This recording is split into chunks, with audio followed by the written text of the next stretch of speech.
பசிக்கு பகிர்ந்து கொடுக்கிறோம். வெல்கம். பேக்கிங் சோடா போட்டுக்கிறோம். உப்பு நுணுக்கிற உப்பு தான்பா, சால்ட் தான் போடணும். எல்லாம் கிணறு நோண்டிங்கப்பா, பள்ளம் நோண்டிங்க நல்லா. எந்ததான் பெரிய கிணறு, கிணறு நோண்டணும்னா சின்ன குட்டை நோண்டி வச்சுக்கலாம். தேவையான அளவு தயிர் போட்டுக்கலாம். பசும் பால் தேவையான அளவு. வெண்ணெய் வேணாலும் போட்டுக்கலாம், நெய் வேணாலும் போட்டுக்கலாம். தேவையான அளவு சர்க்கரை, கலர் கேசரி பவுடர் போட்டுக்கலாம்.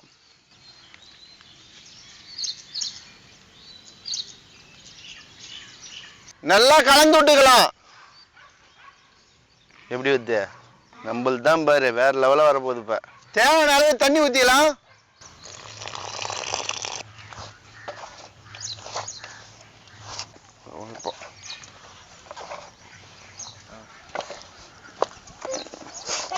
தண்ணி ஊத்தி யார் யார் ஃபர்ஸ்ட் பாப்போம்.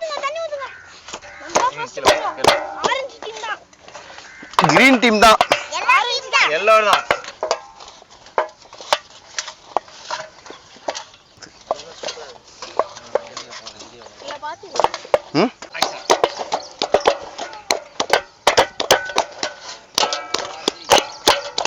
நல்லா மாவு பிசைஞ்ச பிறகு மாவு வந்து இப்படி லேயரா வந்தா மாவு நல்லா மிக்ஸ் ஆயிடும். நல்லா மிக்ஸ் ஆயிடுச்சு.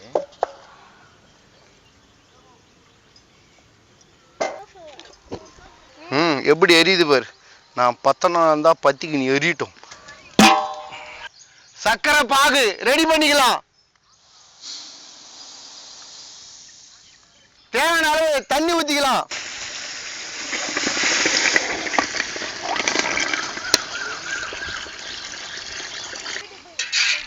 எப்படிக்குது பாகு ரெடி ஆகினுக்குது. பாகுபலி பாகு. பதம் எப்படி பார்க்கணும்னா ஒரு கம்பி பதம். இப்போ பாருங்க, ஒரு கம்பி போல வரும் 2 கை ஜாயினிங்ல.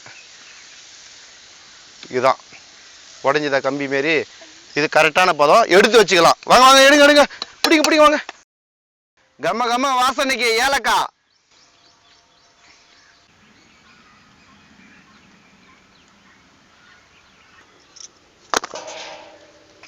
நான் ஆரஞ்சுப்பா. நீ என்ன கலர்ப்பா?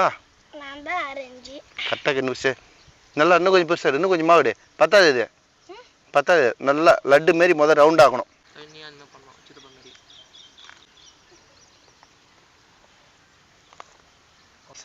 சொல்லுங்க சார். இது போல் எடுத்து ஒரு அம்மிக்கிட்டு ஓட்ட போடும் போதே இது பாருங்க, அப்படி சுத்தனாவில் போட்டிங்கன்னா பாதுஷாவோட அந்த லேயர் வரும். பார்க்கும்போது எப்படி இருக்குது, சாப்பிடலாம் போல இருக்கு. பச்சை எப்படி சாப்பிட்றது, எண்ணெயில் போட்டு பாகில் போட்டு எடுத்த உடனே வேற லெவலாக இருக்கும். அன்னைக்கு இப்படி ரவுண்டாக இந்த லைட்டாக அம்மிக்கி இதை பாருங்க, இப்படி வச்சு ஒரு ரவுண்ட் பண்ணணும்.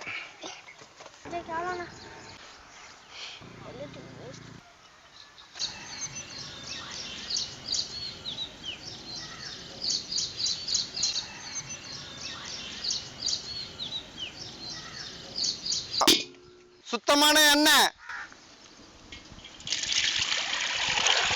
லைட்டா சூடாயிடுச்சு. நெய் பாதுஷா போட்டுக்கலாம்.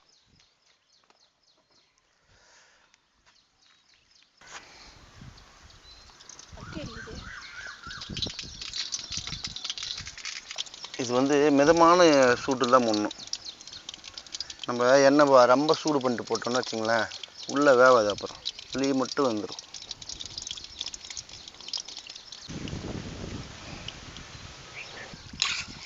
சூப்பராக வந்துருக்குல்ல பாதுஷா. பாதுஷா நல்லா வெந்துடுச்சு. வெந்ததெல்லாம் மேலே வந்து மிதக்குது பாருங்க. வேகத்தெல்லாம் உள்ளே இருக்கும். ஆயில் வந்து மீடியமான சூடில் தான் போடணும். அப்போ தான் வந்து பாதுஷா வந்து ஃபுல்லாக நல்லா வேகும். ஆயில் நல்லா கொதிக்க போட்டோம்னா மேலே மட்டும் வேகும், உள்ளே வேகாமல் இருக்கும். இப்போ பாருங்கள், சூப்பராக கலர்ஃபுல்லாக வந்துடுச்சிங்களா. சூப்பராக வருது பாருங்க. அப்படியே மேலே கலர் மாறுது பாருங்க, நல்லா வெந்துருச்சு. நெய் பாதுஷா வேற லெவலில் வெந்திருக்கு. பாதுஷா வந்து நல்லா வெந்துருச்சு.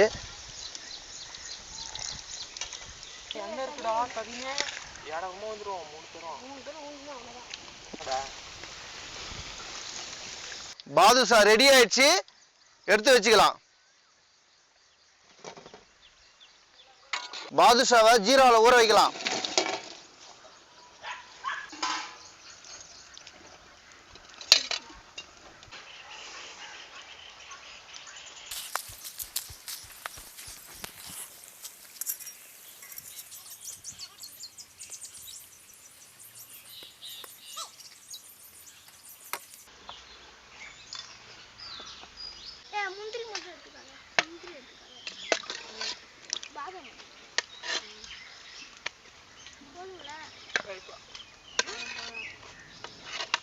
இது வரைக்கும் பாதுஷாவை ஒரே கலர் தான் பார்த்துருப்பேன். இப்போ கலர்ஃபுல்லாக எப்படி இருக்குங்க? செமையாக இருக்குதாங்க.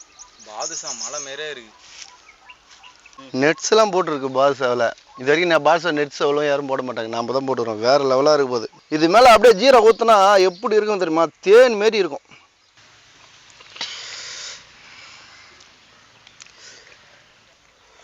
இதுலேருந்து ஜீரா எப்படி ஊற்றுது பாருங்க.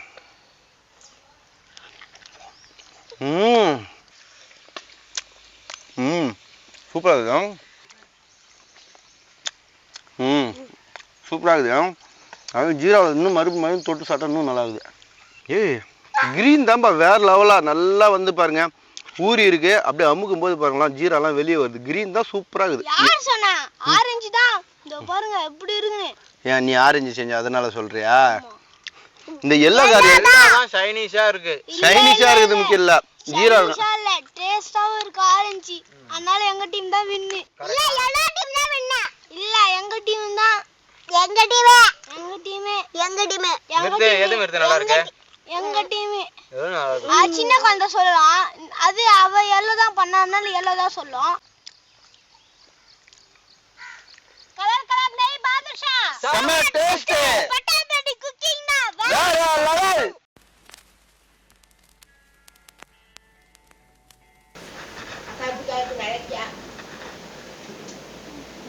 உங்களுக்கு தான் கேக்குறாங்க. நல்லா இருக்குமா? நல்லா இருக்குங்களா?